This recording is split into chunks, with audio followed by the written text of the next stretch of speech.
ও পাতলা টপ আর লেগিংস খুলে গামছা পরে নেমে গেল জলে। আমি একটু ইতস্তত করলেও শেষমেশ শাড়ি আর ব্লাউজ একপাশে রেখে হালকা গামছা জড়িয়ে নেমে পড়লাম। ঝর্ণার ঠান্ডা জল দু হাতে তুলে গায়ে দিচ্ছিলাম। ভেজা গামছা শরীরে সেটেছিল। পিছনে কোথায় যেন বসেছিল অজয়। সেদিন মাচার ওপর জ্যোৎস্নার আলোয় এক অন্যরকম মুহূর্ত কাটিয়েছিলাম। আমি বিনিতা, বয়স 40। 3 বছর আগে স্বামী হঠাৎই চলে গেলেন হার্ট অ্যাটাকে। সেই থেকে আমি আর আমার ছোট বোন শ্রেয়া একসাথে থাকি শহরের ছোট্ট ফ্ল্যাটে। আমি বিধবা, ও এখনও সিঙ্গেল। ঘরে সাধারণত হালকা সুতির শাড়ি বা আরামে নাইটি পরি। গরমে স্লিভলেস ব্লাউজেই স্বস্তি লাগে। আমার গড়ন এখনও বেশ ঠিকঠাক। আয়নায় মাঝে মাঝে নিজেকেই অবাক লাগে। শ্রেয়া মাত্র 22, মজার মেয়ে, সারাদিন ভিডিও আর মিম নিয়েই ব্যস্ত। পোশাকেও বেশ আধুনিক। ওর কথাতেই ঠিক হলো একটু ঘুরতে যাওয়া দরকার। সাজেকে নাম এলো, আর সঙ্গে নেব ভাইয়ের ছেলে অজয়কে, বয়স 25, লাজুক কিন্তু আকর্ষণীয়। ফোনে কথা বলতেই সেই পুরনো স্নেহভরা কণ্ঠস্বর মনে বাজতে লাগলো। শুক্রবার রওনা হলাম 3 জনে। আমি হালকা গোলাপি শিফন শাড়ি পরেছিলাম, গরমের কথা মাথায় রেখে স্লিভলেস ব্লাউজ ছিল। হাওয়ায় শাড়িটা উড়ছিল টুকটাক। আমি চেষ্টা করছিলাম নিজেকে স্বাভাবিক রাখতে, কিন্তু কোথাও যেন মনটা কাঁপছিল একটু। বাসস্ট্যান্ডে পৌঁছাতেই অজয়কে দেখলাম। সাদা টি শার্ট, নীল জিন্স, চুল এলোমেলো, মুখে আগের সেই ছেলে মানুষই ভাবটা যেন আর নেই। চোখে একটা দৃষ্টি যেটা আগে দেখিনি। আমি হেসে বললাম, চিনলি না বুঝি? ও একটু থেমে হেসে বলল, চিনেছি, তবে ভাবিনি তুমি এভাবে আসবে। আমি মৃদু হেসে কিছু বললাম না। ব্যাগটা হাতে নিয়ে বলল, চলো, বাস এসে যাচ্ছে। বাসে আমরা 3 জন পাশাপাশি সিট পেলাম। শ্রেয়া হেসে বলল, আমি জানালার ধারে বসবো না, তোমরা বসো। আমি আর অজয় পাশাপাশি বসলাম। বাস ছাড়তেই হালকা ঝাঁকুনি। জানালার হাওয়া আমার শাড়ি ও চুলে খেলা করছিল। পাশেই অজয়, ওর কাঁধ আমার হাতের খুব কাছাকাছি। চুপচাপ বসেছিলাম দুজনেই। মাঝে মাঝে ওর চোখ পড়ছিল আমার দিকে। আমি মুখ ফিরিয়ে নিচ্ছিলাম। তবুও এক ধরনের অস্বস্তি আর কৌতূহলের মিশ্র অনুভূতি হচ্ছিল। আমি কথা ঘোরাতে বললাম, তোর কলেজ কেমন চলছে? ও বলল, চলছে তো, কিন্তু তুমি কেমন আছো ফুফু? আমি একটু হেসে বললাম, এই যেমন একঘেয়েই জীবন। ও বলল, আজ তোমাকে একদম আলাদা লাগছে। আমি বললাম, বয়স বাড়লেও মাঝে মাঝে মন চায় নতুনভাবে বাঁচতে। বাসের ঝাঁকুনিতে মাঝে মাঝে আমাদের গা ছুঁয়ে যাচ্ছিল। ও সরছিল না, আমিও সরাতে পারছিলাম না। জানালার বাইরে তাকিয়ে থাকলেও মনটা যেন ঠিক সেখানেই ছিল। শ্রেয়া হেডফোনে গানে ডুবে কিছু টের পায়নি। আমি বুঝছিলাম অজয়ের চোখে আজ এক নতুন রকমের দৃষ্টি। রাস্তা পাহাড়ে উঠে যাচ্ছিল। জানালার বাইরের সবুজে মনটা একটুখানি শান্ত হচ্ছিল। ঠান্ডা হাওয়া এসে চুল এলোমেলো করছিল। অজয় ছবি তুলছিল। আমি না করলেও ওর মোবাইলের ফ্ল্যাশে ঠোঁটে একটা অনিচ্ছা থাকা হাসি ফুটে উঠছিল। পাতলা শাড়িটা হাওয়ায় একটু সেটেছিল শরীরে, আর আমার পাশেই বসা ছেলেটার দৃষ্টি নড়ছিল না। সাজেকের পথে যেতে যেতে বুঝলাম বহুদিনের জমে থাকা ভাবনাগুলো একটু একটু করে হালকা হয়ে আসছিল। দুপুরের দিকে সাজেক পৌঁছলাম। রিসোর্টে আগে থেকেই বুকিং ছিল। কাঠের ছাউনির ঘর, সামনে বারান্দা, পিছনে পাহাড়ের ঢালু। রুমে ঢুকতেই শ্রেয়া হেসে বলল, আমি আলাবা ঘুমাবো, জানালার ধারে থাকবো, তোমরা খাটে থাকো। আমি কিছু বললাম না, শুধু মুচকি হেসে নিলাম। রুমটা বেশ বড়, পাশে চা কফির ছোট আয়োজন। আমরা জামাকাপড় বদলে নিলাম। আমি হালকা রঙের নরম একটা নাইটি পরেছিলাম, তার উপর একটা শাল নিয়েছিলাম, যদিও বারান্দায় বসে গরমে সেটা খুলে রেখেছিলাম। বিকেলের আলোয় চারপাশে মেঘ আর রোদের খেলা। আমি চায়ের কাপ হাতে বারান্দায় বসে, পাশে চুপচাপ বসে অজয়। ওর চোখ কোথায় যেন থমকেছিল, আমি বুঝতে পারছিলাম, কিন্তু কিছু বলছিলাম না। মাঝে মাঝে হেসে তাকাচ্ছিলাম ওর দিকে, যেন কিছুই বুঝিনি। ভিতরে ভিতরে এক অজানা অনুভব হচ্ছিল, অনেক বছর পর কারো চোখে এমন চাহনি। পূর্ণিমার আলো ছড়িয়ে পড়ছিল বারান্দায়। মেঘের ফাঁক দিয়ে আসা চালের আলোয় আমার পোশাকে হালকা রেখা তৈরি হচ্ছিল। পাশে বসা অজয়ের নিঃশ্বাস গায়ে লাগছিল, কিন্তু কেউ কিছু বলছিল না। শ্রেয়া তখন হেডফোন কানে দিয়ে নিজের দুনিয়ায়। আমি জানতাম সেদিন কিছু না ঘটলেও এক ধরনের নীরব টান শুরু হয়েছিল, যা একটা ঘুমহীন রাতের দিকে ইঙ্গিত দিচ্ছিল। পরদিন সকালে ঘুম ভেঙে দেখলাম সাজেকের হাওয়া আরও ঠান্ডা। জানালার বাইরে কুয়াশা আর রোদের লুকোচুরি। চায়ের কাপ হাতে বারান্দায় দাঁড়াতেই শ্রেয়া বলল, আপু, আজ পাহাড়ি পোশাকে ছবি তুলতেই হবে।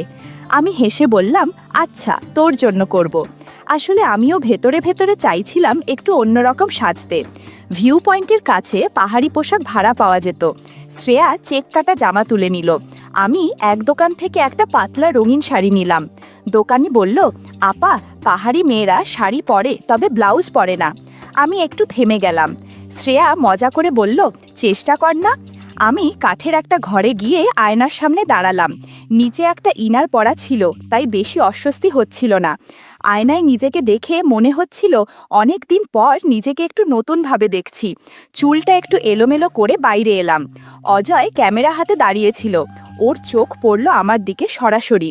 আমি বললাম, এই দিকে কি এত দেখার আছে? অজয় হেসে বলল, যা দেখছি সেটা ক্যামেরাতেও রাখতে চাই। আমি চুপ করে রইলাম, কিন্তু ভেতরে কোথাও যেন একরকম আলোড়ন হচ্ছিল। অনেক দিন পর নিজের মধ্যে এমন কিছু অনুভব করছিলাম, নতুন, নীরব আর খুব কাছের। ভিউ পয়েন্টে আমরা ছবি তুলছিলাম। অজয় বলছিল, ফুফু একটু এদিকে দাঁড়াও।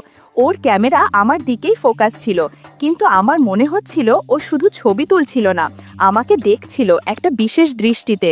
মাঝে মাঝে ও এত কাছে চলে আসছিল যে হালকা ছোঁয়াও লেগে যাচ্ছিল, যদিও কিছু না বলেই সামলে নিচ্ছিলাম। কিন্তু চারপাশের বাতাসে যেন একরকম চাপা অনুভূতি জমছিল। একবার ও আমার কাঁধ ছুঁয়ে ঠিক করতে গিয়ে বলল, একটু ঠিক করে দিই। আমি সরিয়ে নিতে চাইলেও নিজেকে আটকে ফেললাম। ভেতরে ভেতরে বুঝছিলাম আজকের এই চোখ মেলে দেখা, এই নিঃশব্দ অনুভব কিছুটা অন্যরকম। দুপুরে গরম বেড়ে গিয়েছিল, মাথাটা কেমন ঝিমঝিম করছিল। রিসোর্টের কেয়ারটেকার বলল, কাছেই একটা ঝর্ণা আছে, অনেকেই জানে না। আমরা তিনজন রাজি হয়ে রওনা দিলাম। কিছুটা রিক্সা, তারপর পায়ে হাঁটা। ঝর্ণার ধারে পৌঁছেই মনটা একদম শান্ত হয়ে গেল। গাছপালার ছায়া, ঠান্ডা হাওয়া আর টলমল জল। আমি আর শ্রেয়া ব্যাগ থেকে গামছা বার করলাম। আমি বললাম, এখানে তো কেউ নেই, একটু জল ঝরিয়ে নি চল। শ্রেয়া তো বেশ চটপটে, বলল, আমি নামছি। ও গামছা জড়িয়ে নেমে গেল জলে। আমি একটু থেমে শাড়ি বদলে পাতলা গামছা জড়িয়ে নেমে পড়লাম। ঠান্ডা জলে নেমেই গা কেঁপে উঠল। আমি বলে উঠলাম, উফ, জলটা তো একেবারে বরফ। শ্রেয়া হেসে বলল, তাই তো মজাটা। আমি জল তুলে গায়ে দিচ্ছিলাম।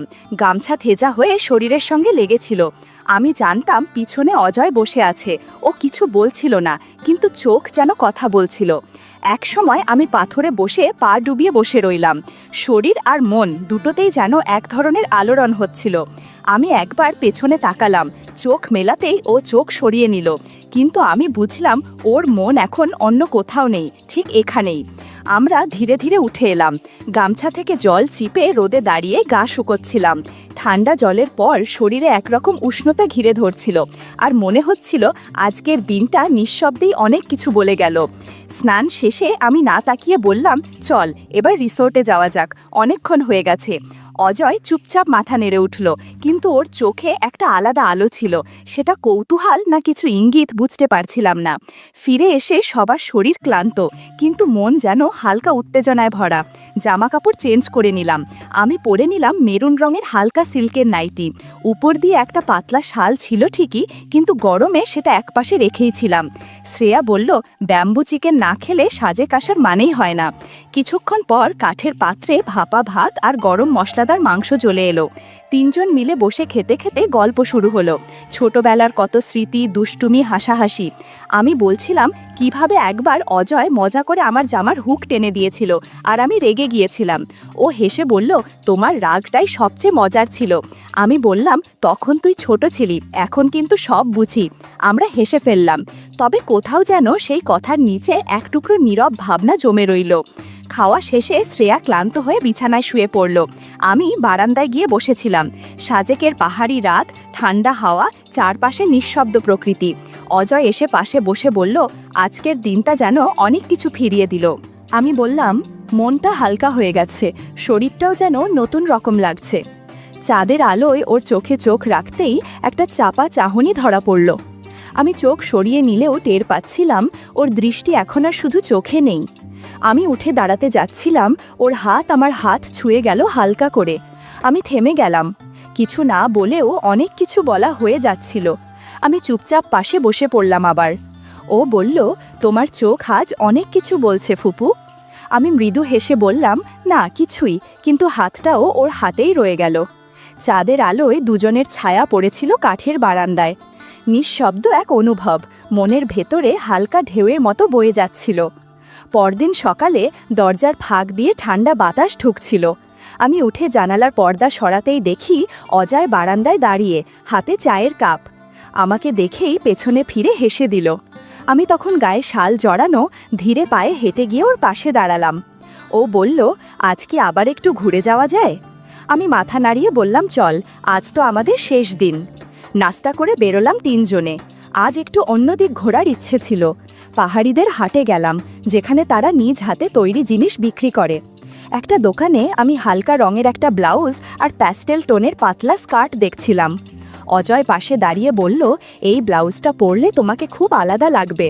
আমি একটু হেসে তার দিকে তাকালাম। শ্রেয়া তখন অন্য স্টলে ব্যস্ত, কিন্তু আমি জানতাম অজয়ের দৃষ্টি এখনও আমার দিকেই। দোকানের আলোয় আমি একটু বেশি সচেতন হয়ে পড়ছিলাম নিজের উপস্থিতি নিয়ে। দুপুরে একটা পাহাড়ি লোকের ছোট্ট কাঠের হোটেলে ঢুকে খেলাম ভাত, দেশি মুরগি আর ডাল। সাধারণ খাবার, কিন্তু স্বাদে মন ভরে গেল। তখনই বুঝলাম, শহরের চকমকে আরাম নয়, এমন সাদামাটা মুহূর্তগুলোই সবচেয়ে আপন হয়ে ওঠে। বিকেলের দিকে শ্রেয়া বলল, আপু, আমি রিসোর্টে ফিরি, একটু মাথা ভরেছে। আমি বললাম, তুই যা, আমি আর অজয় এখানেই একটা স্থানীয় ঘরে রাতটা কাটিয়ে ফিরব। শ্রেয়া কিছু না বলেই চলে গেল, আর আমি ও অজয় একটা মাটির ওপর উঁচু কাঠের মাচাং ঘরে উঠলাম। ছিমছাম একটা পাহাড়ি ঘর, সামনের খোলা চৌকিতে বসে সন্ধ্যার হাওয়া গায়ে লাগছিল। আলো ধীরে ধীরে ফিকে হচ্ছিল, আকাশে গোল চাঁদ, চারদিকে ঝিঝি পোকার শব্দ, নিস্তব্ধতা। অজয় বলল, এই রাতটা যেন শুধু আমাদের জন্য। আমি চুপ করে থাকলাম, ওর কথার গভীরতা বুঝেও কিছু বললাম না। আমরা পাশাপাশি বসেছিলাম, আমি ওর মুখ পুরো দেখছিলাম না, কিন্তু টের পাচ্ছিলাম ওর চোখ আমার দিকেই স্থির। এক সময় ওর হাত আমার কাঁধ ছুঁয়ে গেল, ধীরে, কোনো তাড়া ছিল না। আমি থামলাম, সরালাম না। ও বলল, তোমার পাশে বসে শান্ত লাগে। ওর কণ্ঠে যে নরম সুরটা ছিল, সেটা বুকের ভেতর কেমন নড়ে উঠছিল। এক সময় ওর আঙুল আমার চুল ছুঁয়ে গেল, একটা নরম স্পর্শ, যেন হাওয়ার মতো। আমি চোখ বন্ধ করে বসে রইলাম। মনে হচ্ছিল এই নিঃশব্দ সময়টা আর যেন থেমে না যায়। আমি বুঝলাম কতদিন ধরে নিজের ভেতর ভালোবাসা চাপা দিয়ে রেখেছিলাম। কারো কাছে কিছু চাওয়া হয়নি, শুধু একটু অনুভব, একটু বোঝা, একটু নিজের হয়ে থাকা। সেই পাহাড়ি রাত, চাঁদের আলো, নিস্তব্ধ প্রকৃতি সব মিলে একটা মুহূর্ত তৈরি করেছিল, যেখানে শব্দের দরকার ছিল না, অনুভবই সব কথা বলছিল। ফিরে এসে ফ্ল্যাটে ঢুকতেই চারপাশটা যেন আগের মতোই, কিন্তু মনটা বদলে গেছে। শ্রেয়া বারবার আমার চোখের দিকে তাকাচ্ছিল, যেন কিছু বোঝার চেষ্টা করছে। আমি বুঝতে পারছিলাম ও টের পেয়েছে কিছু, কিন্তু কি সেটা হয়তো ধরা যাচ্ছে না। অজয় ফোন করছিল বারবার, আমি কখনো ধরছিলাম, কখনো এড়িয়ে যাচ্ছিলাম। মনে দ্বিধা, একদিকে টান, অন্যদিকে ভয়। কিন্তু একদিন আয়নার সামনে দাঁড়িয়ে নিজের চোখে তাকিয়ে আমি অনুভব করলাম চোখে অন্যরকম আলো। নিজেকে নিঃশব্দে বললাম, যেটা ছিল না আমার, সেটা হয়তো একবার নিজের মতো করে ছুঁয়ে দেখেছি। আর এখন আমি শুধু একজন বিধবা নই, আমি নতুন করে নিজের ভেতরকে চিনেছি। আমি বদলে গিয়েছি, আমার জীবনও।